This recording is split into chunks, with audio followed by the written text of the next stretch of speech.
Ladies and gentlemen, this is my fourth time. I know you're tired of me. You shouldn't be, but you can't help it because you don't want to hear what I got to say. You're probably going to flip the switch, or you might come back to it later. But let me say it.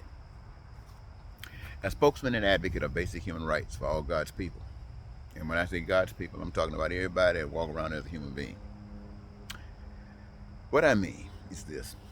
I believe now that one of the greatest enemies against God is the church.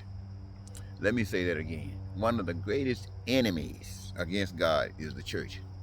They take this idea of Peter says, Peter, who do you say I am? Well, you know the story. I'm not going to take you to the scriptures. But upon this rock, I build my church. Now, what does that mean? You ask the preachers. You ask the preachers. Go to all the different churches and ask the preachers. They're going to come up with a different answer. You know what I have found out that the church is all about? Power. It is not. They have, to me, my experience with the church is that they have no connection with God whatsoever.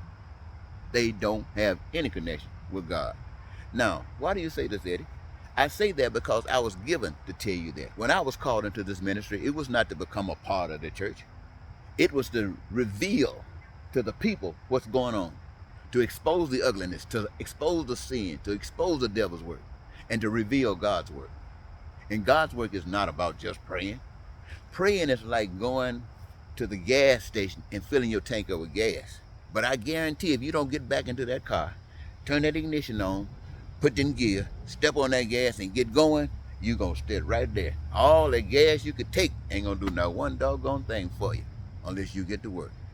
So prayer is to get you ready. And when you're ready, you go to work. You move. And when you got God's stuff, that spirit in you, you go do God's work.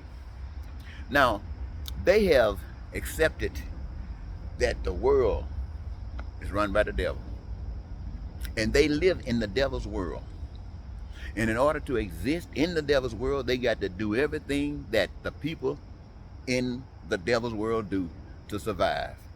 Some of them don't have to go to the extremes that others go to. You see, some can just get a job, make that money, and take care of their needs if they're blessed enough for the system to say, well, you're okay, you can do this, you can have this. So, who is this calling me? You can have this. I'm not going to answer that. You can have this. So you go on now, you can have your food, you can have your clothing, you can have your whatever you want to have because you know, this is how you're rewarded. Now, they are the others. They are not accepted like you are. And so they don't get, you can have this, because they perhaps might get a little less money for what they do, or even less, or they might have no money at all. Or they just might have to go out and commit crimes against the state, not against God, but against the state. And why are they doing this? Because God is not represented around them anywhere. The only thing that is representative is the resources that are being used, the tools that are being used, but for all the wrong reasons.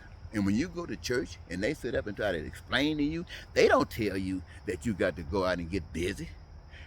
The devil, I think the devil will go crazy if the people just sat on their butts talking about listening to the devil and did nothing. Everybody that's out here serving the devil right now, whether it's in politics or anything, they are denouncing what's right, standing up for what's wrong, ready to kill, ready to talk about, ready to do anything to destroy, to tear down. Nothing to offer life. That's what they're doing. And when you go to the church, what did the church do? Let's get together and pray.